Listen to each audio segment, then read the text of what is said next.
as boas-vindas à senhora professora Isabel Mourjão, que é subejamente conhecida entre os estudos da literatura monástica, é da Universidade do Porto e aceitou amavelmente então inaugurar estes trabalhos fazendo a conferência de abertura com o tema A História a Quem a Vive, escrita feminina entre consciência e constrangimento. Como sabeis, a professora, e como poderás consultar no livro de resumos, a professora Isabel Mourjão é um grande especialista em literatura monástica. Precisamente foi no quadro dessa literatura que se doutorou na literatura monástica feminina e tem uma série de trabalhos publicados, projetos em desenvolvimento e já desenvolvidos nesta área, o que faz uma das mais importantes especialistas na área da literatura monástica em Portugal e também a nível internacional. Eu gostava de também destacar o trabalho que tem desenvolvido noutros projetos e a cooperação que sempre generosamente demonstra na cooperação académica com os colegas de outras universidades. Gostava de destacar ultimamente a coordenação e a preparação de uma nova edição de Menina e Moça no contexto do projeto Obras Pioneiras da Cultura Portuguesa, que também preparou com uma qualidade extraordinária e que é a última edição desta obra clássica, fundamental da nossa literatura. E agradeço também, aproveito para agradecer publicamente esse trabalho dedicado, generoso e competente, portanto, ao serviço da nossa ciência, das ciências literárias em Portugal. E é com muito gosto que lhe dou a palavra, bem-vinda e obrigado por ter aceitado o nosso convite. Senhora professora Isabel Mourjão.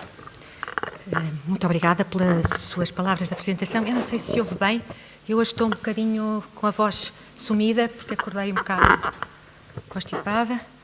Ouve-se bem? Sim. Pronto.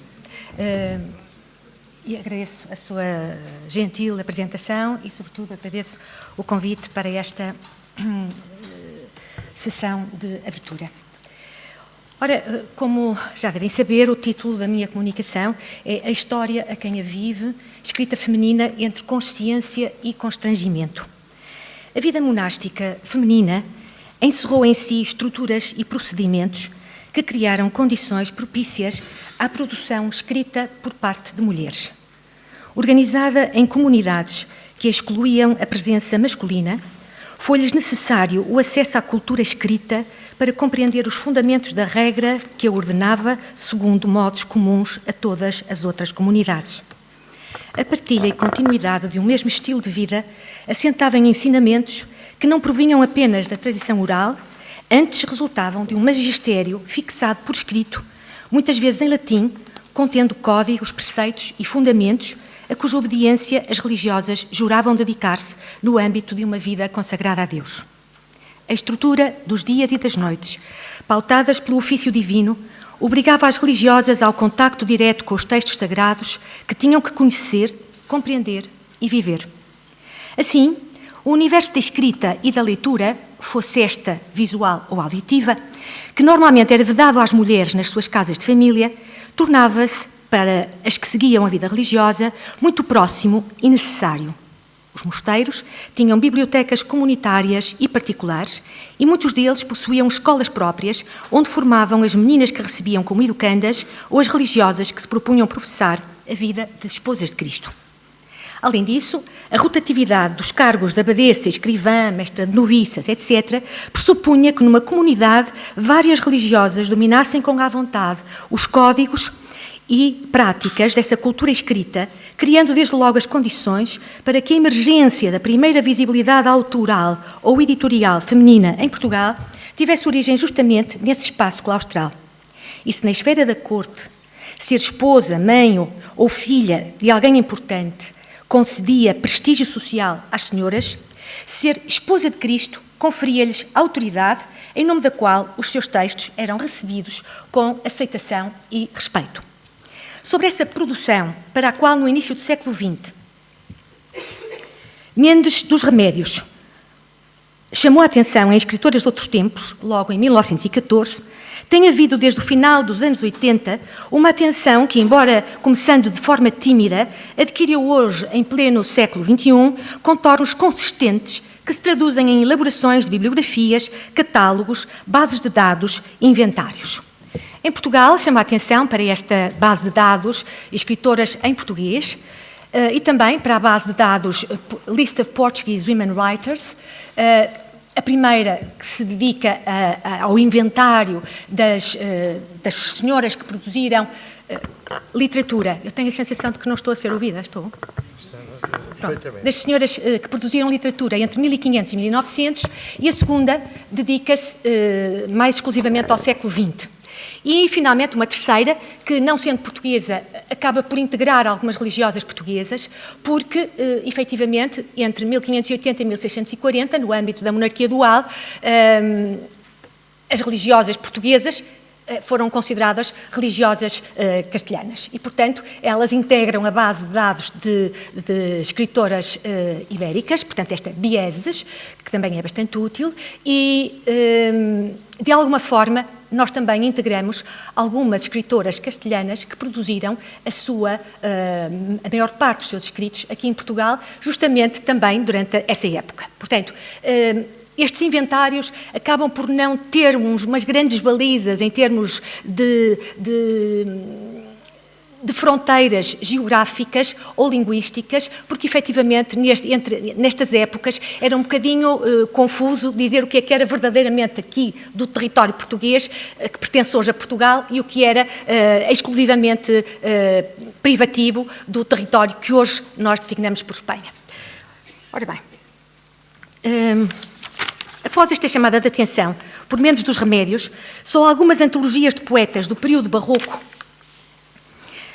integraram nomes de religiosas, sendo o da poeta Sora Violante do Céu o único que chegou a integrar as seletas escolares para a disciplina de português nos já muito antigos e idos anos do Liceu, do 6º e 7º ano de então, pela mão de Maria Ema Tarraxa Ferreira. Se calhar muitos de nós, não, se forem todos mais novos do que eu não, mas muitos de nós apanharam esta antologia, que foi a que me revelou pela primeira vez um belíssimo soneto da Sora Violante do Céu, e que me conduziu mais tarde, sem eu na altura ter tido consciência disso, que me conduziu a estudar esta literatura monástica feminina. Quando, em 1993, iniciei a pesquisa para a minha tese de doutoramento, que, justamente atraída pela poesia de Violante do Céu, decidi alargar a todas as religiosas portuguesas para produzir uma visão do conjunto da sua produção poética, julguei, ingenuamente, que me iria circunscrever à produção da obra poética de Violante do Céu, de Maria do Céu e de Madalena da Glória. Aliás, um sacerdote a quem, em conversa, contei qual o meu tema de tese, comentou o meu entusiasmo com esta pergunta: e isso existe? Existia, mas não se conhecia. Existia, mas não se imaginava a espessura da sua realidade. De facto, à medida que avançava a minha pesquisa, aumentava a minha angústia perante um corpus que crescia desmesuradamente. E assim nasceu a bibliografia cronológica da literatura monástica feminina portuguesa, que entendi publicar em 1995, como resultado de 2 anos consecutivos de pesquisas por arquivos e bibliotecas de todo o país. Começando com meia dúzia de obras conhecidas e com apenas 3 nomes, a lista foi crescendo. O que aconteceu desde aí? Muitíssimo. Pouco a pouco, a pequena lista inicial deu lugar a elencos, bibliografias, bases de dados, como aquelas que acabei de referir há pouco. Portanto, a partir desta bibliografia cronológica, outros colegas, e acho que a investigação serve exatamente para isso mesmo, para darmos pistas. As investigações nunca estão concluídas, e a importância delas é, sobretudo, o estímulo que podem de alguma forma, exercer sobre aqueles que nos seguem e que estão a estudar as mesmas áreas. A lista permitia um marco importante: a legitimação, documentalmente alicerçada, de uma realidade literária que, por desconhecida, não era referida nas histórias da literatura ou nas enciclopédias. Oscar Lopes refere apenas Madalena da Glória e Violante do Céu. Não fala sequer de uma grande religiosa, ou melhor, de uma religiosa que tem uma grande obra, que construiu 3 poemas heroicos e sem a qual hoje não é possível pensar-se o épico em Portugal. Não é só Oscar Lopes que desconhece isso, ou que desconhecia a existência dessa epopeia, porque a Enciclopédia Biblos, aliás, para a qual eu colaborei, mas não me foi pedido nenhum verbete sobre a Soror Maria de Mesquita Pimentel, e eu julguei que tivesse sido pedido a outra pessoa, e quando saiu o último volume eu percebi que a enciclopédia não previa a entrada de Maria de Mesquita Pimentel. Portanto, há uma série de nomes incontornáveis hoje relativas à produção monástica feminina que há que integrar nessas histórias, nesses dicionários, nessas enciclopédias. Frequentemente, por exemplo, nós vemos que esta história crítica da literatura portuguesa, do José Augusto Cardoso Bernardes, embora compulso ou traga para a capa uma imagem de Santa Alta a ler, não refere no interior nenhuma autora feminina. Isto é, a capa usa uma imagem feminina na consciência de que, efetivamente, esse era um terreno que granjeava um certo impacto e um certo favor dos leitores. Mas, no interior, nós não vemos uma réstia que seja da presença feminina do humanismo e do Renascimento. Por exemplo, também, na mesma História Crítica da Literatura Portuguesa,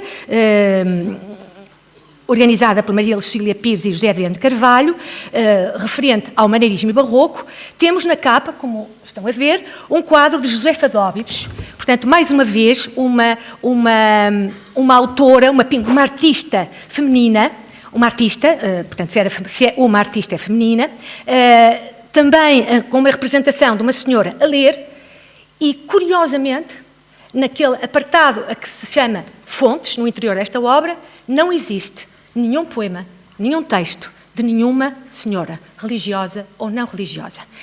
Ao longo destas centenas de páginas, o que nós vemos é uma página e meia da Margarida Vieira Mendes, que na organização, no apartado que se intitula Textos Críticos, fala de Soror Violento do Céu, de mais nenhuma.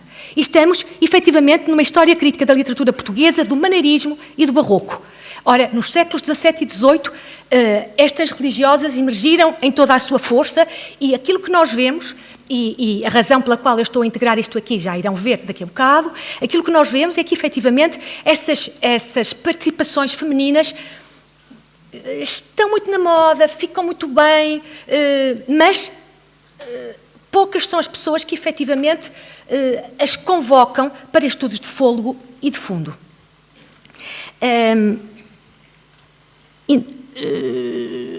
Está-se neste momento atual da investigação, numa altura em que a lista, que foi no fundo o embrião que permitiu a construção de todo este conhecimento, deve começar a revelar a sua eficácia e a atitude que lhe confere sentido.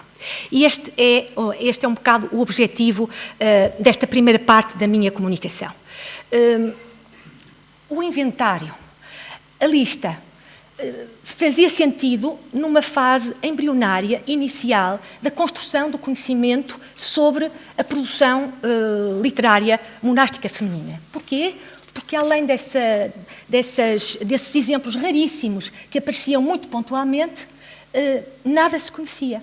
E, portanto, organizar uma lista era fundamental, era uma lista prática. À medida que ia aparecendo mais um nome, era mais uma vitória. Vitória de quê?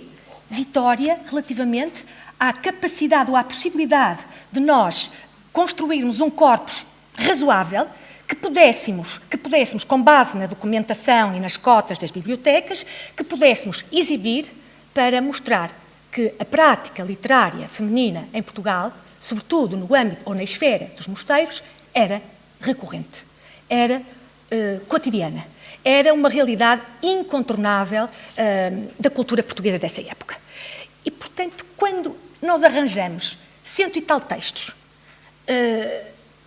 a partir de certa altura, nós começamos a inventariar, mas desde, digamos assim, 1995 até agora, Muitos textos têm sido incorporados, até, sobretudo, por estudantes de mestrado que arranjam uma religiosa, que trabalham no âmbito de uma monografia, mas o que acontece é que eu julgo que neste momento, é uma intuição que tenho,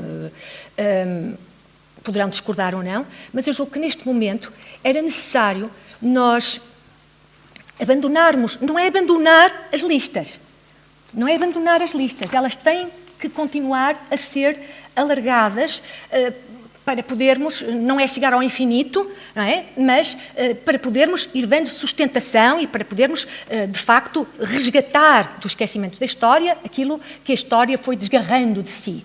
Mas, a dada altura, é preciso, em vez de trabalhar apenas em profundidade, num sentido vertical, é preciso trabalhar num sentido horizontal. Em vez de trabalharmos na descida para cavar, como diziam os homens do século XVI, cavaram fundo até que me encontraram, não é? Dizia o prólogo da comédia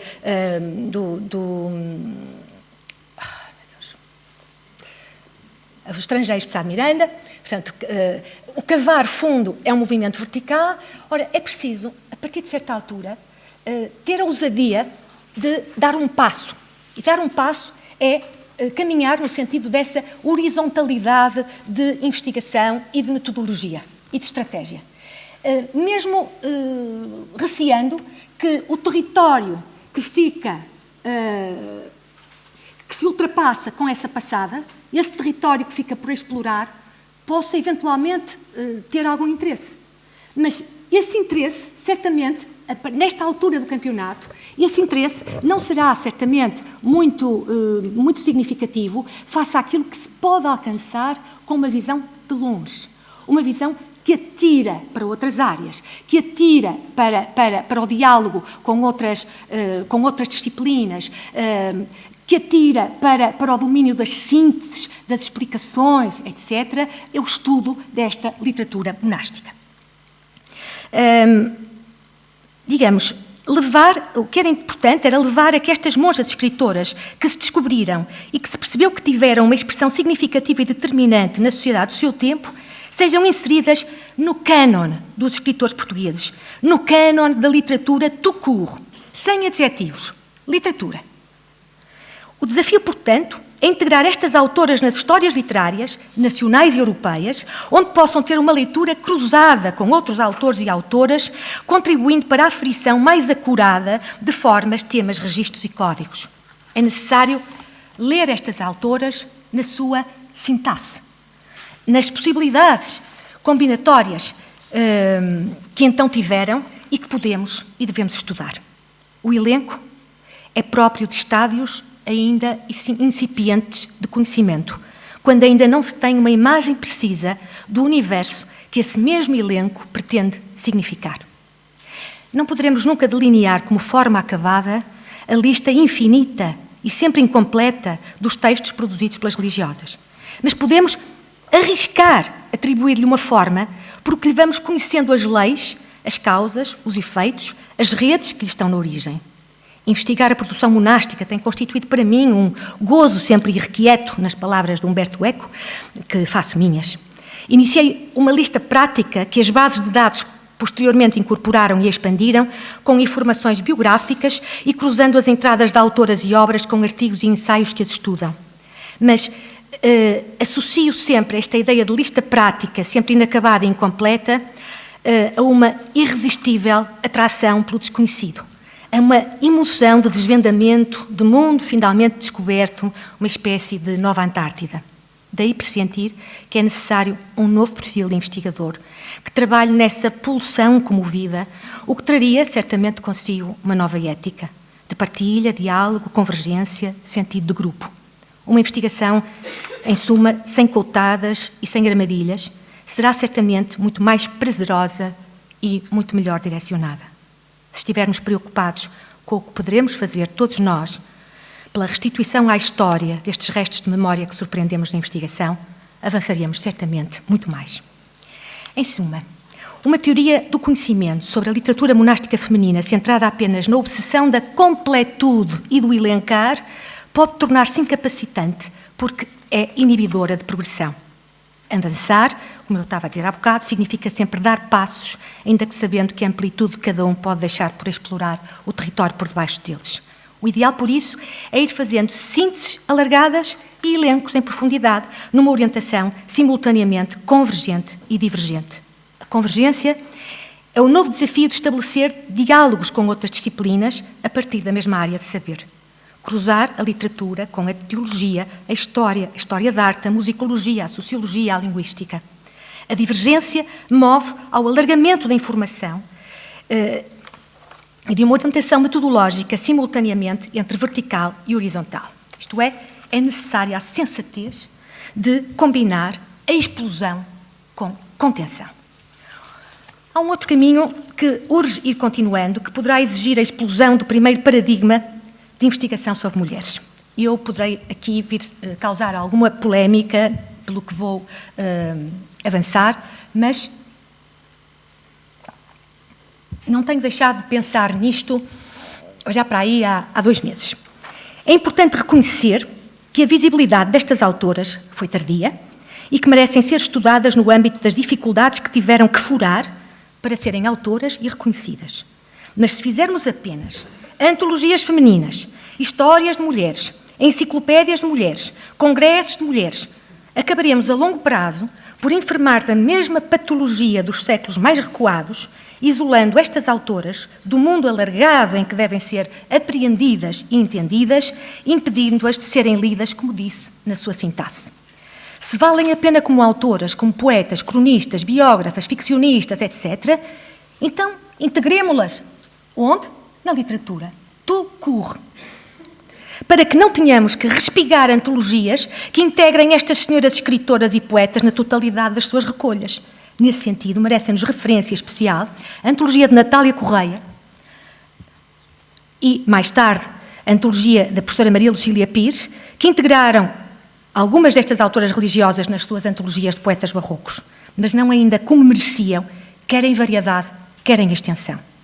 Neste particular, cabe lavrar aqui um louvor especial a Barbosa Machado, que na sua biblioteca lusitana não fez acessão de homens ou de mulheres, elencando exaustivamente, mas não obviamente na sua totalidade, uns e outras. Não defendo de todo que se termine o trabalho de listagem.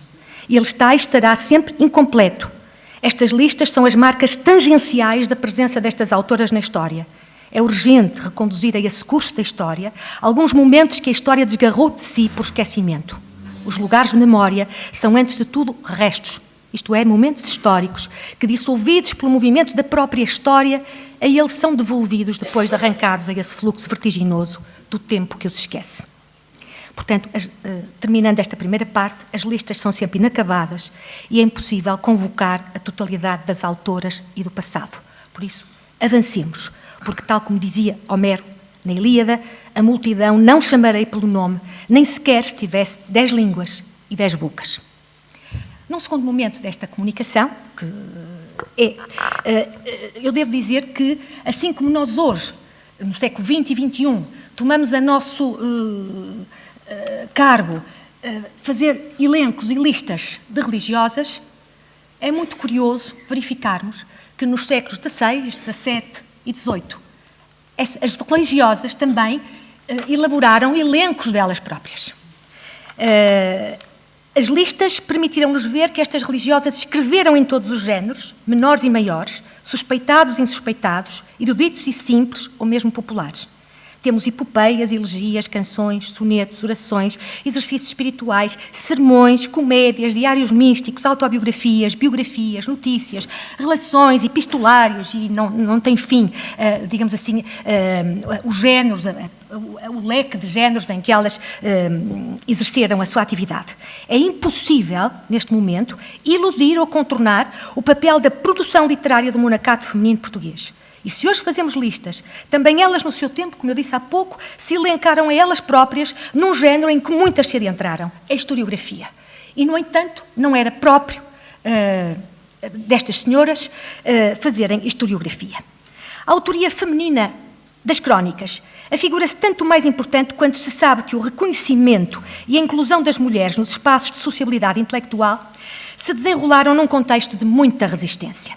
Assim, facilmente se entende o tópico da modéstia, que nas obras destas mulheres religiosas era bem mais do que um simples tópico de modéstia, sendo sobretudo uma necessidade e uma conveniência para a sua aceitabilidade. Portanto, se diziam que não tinham tido grandes estudos, que tinham um engenho tosco, uma pluma rude, etc., isso não correspondia exatamente à forma como elas se perspectivavam elas próprias. Era também um tópico que a historiografia masculina exibia na mesma, mas nas mulheres esse tópico de modéstia teve um outro alcance que nós já vamos descortinar. O contexto português foi particularmente fechado e hostil a esta integração das mulheres, pelo que foram imensos e ainda para nós hoje não mensuráveis os textos de religiosas que ficaram por publicar.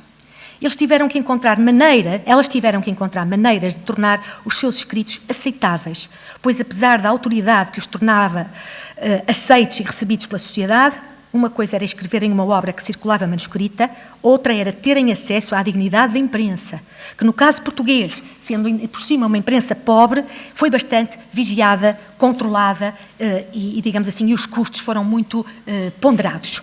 O problema de serem mulheres que escreviam numa sociedade desenhada por homens e onde só estes pareciam detentores de saberes e de autoridade era, naturalmente, nuclear e nevrálgico.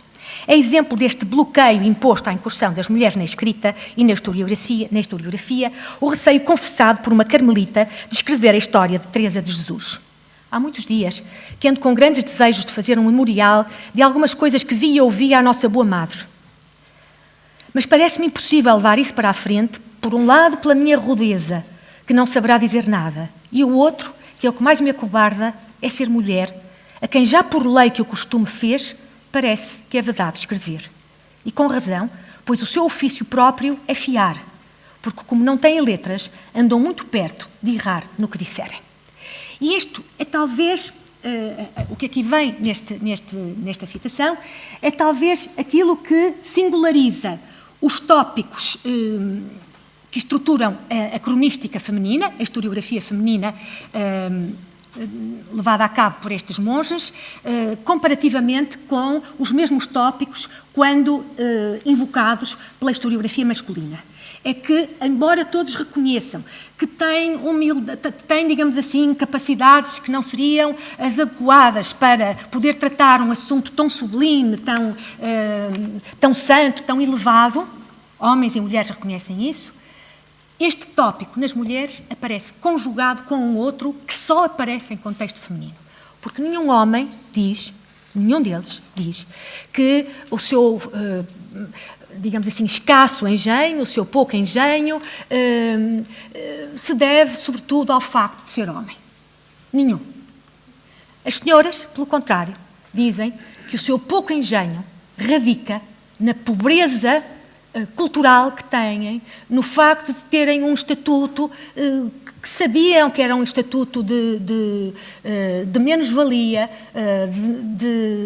desprezível, de alguma forma, e, portanto, estas afirmações que aqui têm. E o outro, isto é, aquilo que me impede de levar a cabo este meu desejo de construir um memorial, é exatamente o saber que sou mulher, é ser mulher, a quem já por lei que o costume fez, parece que é verdade escrever. Isto não é uma opinião que seja comum a todas as religiosas, porque há umas que são muito mais subtis, muito mais engenhosas, muito mais acrobatas e ousadas do que outras. E por isso mesmo nós temos a opinião de outra religiosa que, face à opinião desta anterior, que era companheira, diz assim: seria um erro muito grande escreverem ou meterem-se as mulheres nas escrituras ou coisas de letras. Digo, as que não sabem mais do que mulheres, porque muitas houve que se igualaram e até avantajaram aos homens. Esta senhora não tem dúvida que as mulheres não têm um talento naturalmente inferior ao dos homens. Houve umas mulheres que estudaram e outras que não estudaram. E, portanto, nesse sentido, houve umas que até se avantajaram aos homens. E pergunta a seguir, mas que mal há em que as mulheres escrevam coisas caseiras? Que também a elas lhes toca, como aos homens, fazer memória das virtudes e boas obras das suas madres e mestras, nas coisas que só elas que as comunicam podem saber, forçosamente, ocultas a eles. Isto é, a quem compete fazer a história da vivência das mulheres na clausura? Às mulheres. A história a quem a vive. Porque os homens que escrevem, se os homens fossem escrever histórias de mulheres, eles não perceberiam nada, eles não entenderiam do que estavam a falar. Ainda adianta mais. Além de que poderia ser que às que estão para vir lhes agradasse mais, ainda que escrito com ignorância e sem curiosidade, do que se as escrevessem os homens. Porque em caso de escrever ou tratar de valor e virtudes de mulheres, costumamos tê-los por suspeitosos e às vezes far-nos-ão dano, porque não é possível que não cause confusão as heroicas virtudes de muitas fracas que, pela misericórdia de Deus, vemos nestes floridos tempos desta renovação. Isto é, normalmente, qual é a perspectiva desta religiosa relativamente à historiografia feminina levada a cabo por homens? É que eles são suspeitosos e, às vezes, provocam dano na imagem das religiosas que constroem para a posteridade. Porquê? Porque se as mulheres são fracas, eles devem ficar confundidos por terem visto, de alguma forma, um elevado padrão de santidade e de perfeição, como foi aquele que ocorreu, por exemplo, no tempo da formação do Carmelo Descalço, levada a cabo por Teresa de Jesus. A Maria Benta do Céu, que escreveu, como toda a gente sabe, O Jardim do Céu, no prólogo que escreve desta obra, que edita, diz o seguinte: há muito tempo há que me estimulava o desejo de ver levantadas as estátuas de perfeição religiosa e gravado com letras de ouro o resplendor cintilante das estrelas que pelo espaço de 135 anos têm brilhado neste nosso jardim. Mas sempre receei arrojar-me a esta empresa, reconhecendo-me falta dos talentos precisos para desempenhar assunto tão sublime, suposto que, com bons fundamentos, temia que o silêncio sepultasse na urna do esquecimento as memórias de tantas pessoas ilustres em santidade, devendo elas ser com todo o desvelo conservadas para adorno precioso do mesmo jardim, pois o aplauso que se faz à virtude é estímulo eficacíssimo para a imitação. Isto é, nós começamos a perceber que as mulheres tiveram que encontrar maneiras de contornar os seus escritos, maneiras de tornar os seus escritos aceitáveis, pois apesar da autoridade que os tornava reconhecidos e bem recebidos pela sociedade, uma coisa era escreverem uma obra que circulava manuscrita, outra muito diferente era terem acesso à dignidade da imprensa. E, portanto, eu acho que isto já disse. Desculpem, estava a repetir a mesma folha que não a mudei. Portanto, o que acontece, digamos assim, num dos como tópicos nestas religiosas, é que elas tinham que tornar o desejo de escrever, que não lhes ficava nada bem, tinham que tornar esse impulso de escrita numa virtude. E só apresentando esse impulso de escrita sob a capa ou a aparência de uma virtude, que era aquilo que se esperava de mulheres religiosas, é que conseguiam ter alguma aceitação. E, portanto, reparem que aqui diz, muito tempo há que me estimulava o desejo de ver levantadas estas coisas assim, mas sempre receei. Não é? E, portanto, porquê é que ela escreve? Porque ela teme que o silêncio guarde para sempre uma história que aconteceu, digamos assim, naqueles tempos em que, como diria o Alberoni, naqueles tempos de estado nascente, em que, efetivamente, a perfeição acaba por atingir uma altíssima fasquia, e, nesse sentido, era importantíssimo não deixar cair no esquecimento essas histórias dos primeiros tempos das fundações dos conventos. Outro exemplo desse desejo aparece em Maria de São José, que diz: há muitos dias que ando com grandes desejos de fazer um memorial de algumas coisas que vi e ouvi à nossa boa madre. Andava com desejo de escrever, mas esse desejo não confessa-se a outra religiosa, não se apresenta publicamente. Portanto, o que é que acontece para que esse desejo seja transformado e apresentado, servido como virtude?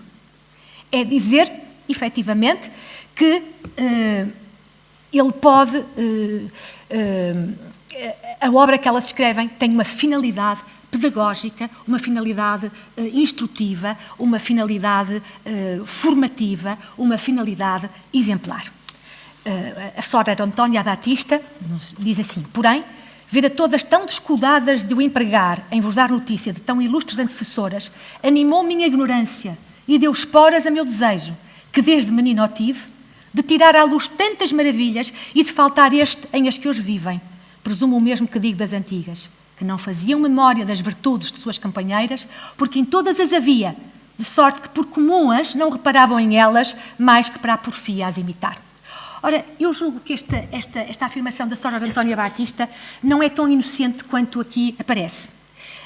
Ela diz que desde menina teve o tal desejo, impulso de escrever, mas apresenta a justificação desse impulso, transformando esse impulso numa virtude, não é? As religiosas andam muito descuidadas de empregar o desejo delas em dar notícia das ilustres antecessoras. E o que é que acontece resultante disso? É que o risco que corriam é que, porque elas são muito perfeitas também, não cuidam de registar por escrito as perfeições de nenhuma delas, porque todas igualmente são perfeitas e santas, portanto achavam aquilo comum. E as mais antigas a mesma coisa. Como achavam que era comum, achariam que seria sempre comum pelos séculos e séculos, não é? E, portanto, a necessidade de fazer história é justamente de quebrar ou de introduzir um ponto de ruptura para que se pudesse começar a construir história. Uma anónima do século XVII, também numa história de uma fundação, diz: a mágoa de ver ir esquecendo de todo o que desejo ver tão vivo em nosso pensamento me faz empreender o para que presto menos que para nada, prestando tão pouco para tudo, que é dar alguma luz no muito que o silêncio tem em trevas. Porém, ver a todas tão descuidadas de o empregar em vos dar notícia de tão ilustres antecessoras, animou minha ignorância. Elas partem para a escrita justamente por esta transformação do desejo em virtude. E continuam a dizer: a tensão que mais me moveu a começar este tratado foi por servir de guia a vossos primeiros anos o exemplo de tão heroicas virtudes. Elas escrevem para ensinar as religiosas vindouras, ou melhor, esta religiosa escreve para ensinar as vindouras como é que se constrói um edifício de santidade, como é que as religiosas se alicerçam ou alicerçam o seu ideal de perfeição através de modelos que se devem copiar e porque a história oral acaba por deixar perder muitas destas histórias. Elas têm consciência das suas falhas e diz que em esta obra vereis muitas faltas, seguro que quando a comecei foi com essa consideração, mas depois afirma: não temo censurar-se nem peço perdão delas, por ser devida a uma mulher idiota e tão falta de polícia como quem de 4 anos de idade se criou em um convento tão recoleto que se aprende humildade por verdadeira política. E quando por esta razão não alcança a desculpa que mereço, concedei-me pelo exercício de vos deixar alguma luz dos princípios de tão santo convento, a qual estava tão perdida que às mais antigas faltava o que foi causa de me custar excessivo desvelo. Isto é, tudo isto vai cheio de... Tudo que ela escreve vai cheio de faltas, mas ela tem a ousadia de dizer que não pede desculpa delas, nem teme censuras e também não pede perdão delas. Porquê? Porque ela é uma idiota. Ela não tem... uma idiota, isto é, uma pessoa com poucos estudos, não pode pedir perdão por estar a escrever com menos qualidade do que é desejável. Pois se ela não tem estudos, naturalmente não poderia esperar-se outra coisa, a não ser que fosse por milagre ou por sabedoria infusa que elas começassem a produzir textos magníficos. Portanto, há aqui, efetivamente, uma insinuação de menosprezo pelas suas competências, mas este menosprezo está sempre conjugado com uma explanação da situação de mulheres. Elas são assim, porque entraram para o convento com 4 anos e, portanto, foram educadas numa casa de humildade, foram educadas numa casa onde não havia polícia de cultura e de ensino. Ora, o que nós sabemos, e a investigação vai-nos mostrando a todos nós, é que, efetivamente, muitos mosteiros constituíram, de facto, escolas autênticas de conhecimento, onde se ensinavam as meninas nobres que entravam para educandas de certos mosteiros e se ensinavam aquelas que entravam mais tardiamente e que queriam, mas manifestavam vontade e queda para serem professas, ensinavam-se essas raparigas a terem alguma cultura. Porquê? Porque era necessário que elas privassem com os textos sagrados.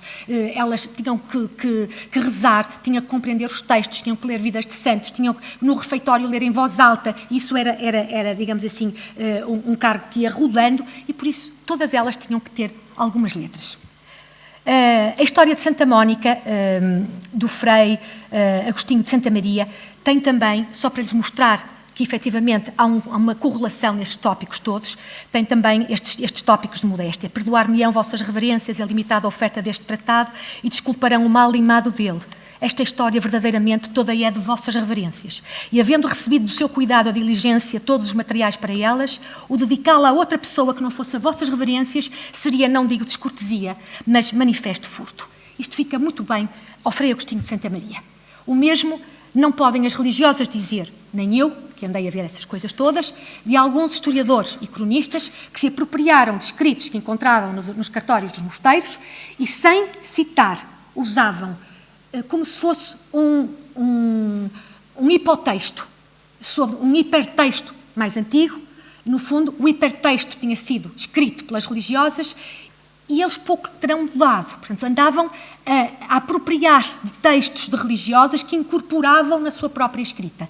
O Frei Agostinho de Santa Maria aqui desmascara um bocado isso, dizendo que se recebeu delas as historinhas contadas, o material organizado, as narrativas organizadas, datadas, cronologicamente especificadas de determinadas religiosas, então, efetivamente, dizer que aquela história lhe pertencia, ou que ele era o autor delas, seria, não digo descortesia, mas manifesto furto. Desculpem. E no prólogo aos leitores da monarquia lusitana, Frei Bernardo de Brito diz: é tal a excelência e dignidade da história que, para mostrar a grandeza dela, lhe chamam os antigos alma da virtude, dando a entender que, assim como a fábrica e composição de um corpo humano se não perpetua sem alma, assim as façanhas e obras valerosas se entregam ao sepulcro do esquecimento, faltando a história que, como alma sua, as possa eternizar. E se alguma coisa me lastima, é ver que a pouca notícia que dela tenho me fará levar o estilo da história menos lustroso do que pudera ir, sendo composto por quem fizera sem fundamento na elegância e formosura da prática, mais que na verdade e certeza do que se conta. O que se não permite em homem que professa nome de historiador autêntico e tem mais os olhos em apurar a verdade que em buscar invenções esquisitas e frases elegantes com que pintar a história. É uma atitude que nós vamos ver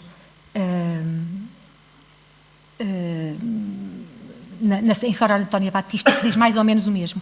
Em toscas e mal limadas palavras, ofereço a vossa majestade o melhor da virtude deste santo convento, escritas mais com a singeleza e verdade em que ele aprendi, do que floreado com política retórica. Portanto, o que interessa é a verdade que se conta, não é o floreado, a boa retórica dos textos de corte, dos textos profanos. Os textos religiosos, ou a cronística religiosa, obedece a outra intenção, a outra finalidade, que até, digamos assim, é nociva a quem se puser com floreados. Não sei, irmãs e senhoras minhas, como hei tido ousadia para empreender esta obra tão superior à minha capacidade. Portanto, elas, atrevendo-me a tomar a mão a tão grandes talentos como há neste convento. Portanto, elas estão todas convencidas de que, efetivamente, são ignorantes. Eu não sei se elas estão convencidas ou se apresentam como convencidas para poderem ir fazendo passar a sua mensagem e poderem, sem qualquer crítica, sem qualquer julgamento de valor por parte, sobretudo, da cultura masculina, fazerem passar a sua mensagem. Eu vou passar um bocadinho adiante. Já ultrapassei o tempo? Eu estou a acabar. Eu passo isto adiante também. Posso agora falar um bocadinho assim, porque senão se me circunscrever ao que tenho aqui, demoro mais. Nós vamos ver que as atitudes dessas historiadoras são também muito curiosas, porque nós vemos, por exemplo, que os historiadores acabam por invocar ou convocar autores clássicos. A monarquia lusitana de Bernardo de Brito diz-se conforme a sentença de Aristarco, que foi um astrónomo e matemático grego de 310 a.C. Não há espécie de ingratidão mais notável que o esquecimento da criação e doutrina como coisas a cuja gratificação nos obrigam as leis da natureza. Portanto, isto é uma convocação de uma autoridade que demonstra que, efetivamente, é preciso fazer história. Não há coisa mais ingrata do que esquecer-se o homem da sua natureza e da sua criação. E as religiosas fazem a mesma coisa. Inclusivamente, acabam por citar Ulisses e Homero, e, portanto, têm também citações, que eu agora não vou aqui passar porque estou com pressa, mas têm citações que usam também este recurso à autoridade clássica. Elas até dispensar-se-iam, porque são idiotas, retomando os termos delas, porque são idiotas, são fracas, não têm grande cultura, elas nem deveriam exibir esses conhecimentos. Mas o que é curioso é que exibem, o que significa que esses tópicos de modéstia são meros tópicos, e é uma modéstia fingida, é uma modéstia de conveniência. Portanto, eu substituiria esta expressão, para explicar isto, substituiria esta expressão de tópico de modéstia por tópico de conveniência. Elas, se calhar, não são tão modestas assim. E não são tão modestas assim porque a Sora Antónia Batista, em Vila Viçosa, por exemplo, vai ao ponto de corrigir Frei Luís dos Anjos. E diz mesmo que este religioso não teve notícia, certamente, destes aspectos assim que ocorreram depois da morte desta religiosa, pelo que os passo a narrar. E é interessante ver como ela corrige várias vezes o Frei Luís dos Anjos e, em outras alturas, lhe dirige uma crítica de que muitos documentos de narrativas escritas por religiosas e que estavam no interior desse mosteiro foram entregues a Frei Luís dos Anjos para que ele as trabalhasse no Jardim de Portugal, e ele nem as trabalhou no Jardim de Portugal, nem as remeteu ao mosteiro, porque elas ficaram totalmente perdidas. Aliás, o Frei Bernardo de Brito diz: ainda há quem pense que é preciso publicar e fazer sair ou colocar em mãos de pessoas bem relacionadas na corte certos textos para que sejam editados. Se calhar, as pessoas ainda não entenderam que eles estão bem, é no cartório dos mosteiros. Aí é que eles estão seguros. E, de facto, muito se perdeu, porque muita coisa com o objetivo de ser editada saiu para fora dos mosteiros e nunca mais foi editada, nem os textos acabaram por regressar. Portanto, eu vou passar isto para entrar diretamente na conclusão queria apenas dizer-lhes que, se nós formos ver a Biblioteca Lusitana do Barbosa Machado, ele ordena, num dos índices, ele faz um índice por matérias, e é muito curioso ver que há matérias em que as senhoras não entram. Teologia, depois nas Sagradas Escrituras há uma ou duas, face a centenas de homens, são aquelas que fizeram paráfrases de salmos, sobretudo, ou que fizeram explicações de salmos em sentido místicos, ou a Sora Oriolante Social, que fez as explicações para ouvir música, para ouvir missa. Portanto, são essas duas religiosas, mais nada.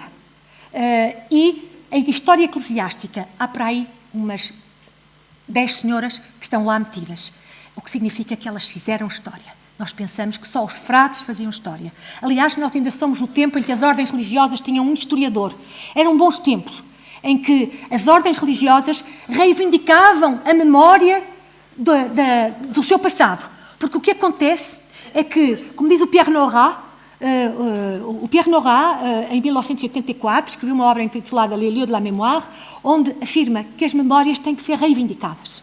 Se não forem reivindicadas, o curso da história acaba por, às vezes, esquecer delas. E, portanto, o que é que nós fazemos quando construímos bases de dados e sínteses? Reivindicamos essas memórias como pertença legítima de um património que urge estudar na sua complexidade.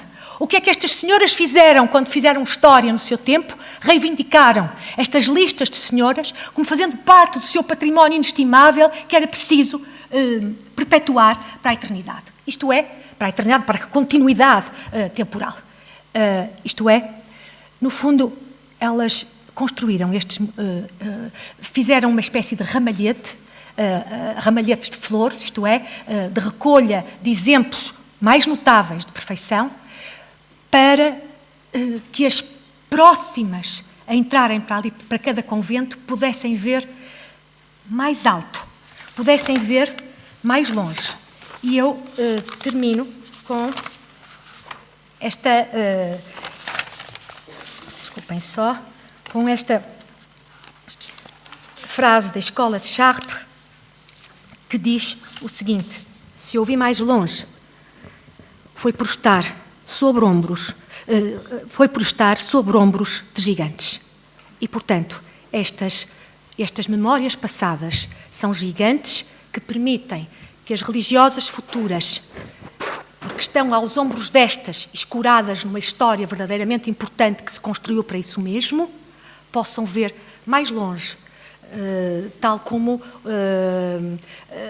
aquele cobrador de impostos que sendo baixinho, subiu ao sicómoro e conseguiu ver Jesus Cristo e ser salvo. Portanto, a história é também uma fonte para a salvação. Muito obrigada pela vossa paciência e desculpe ter ultrapassado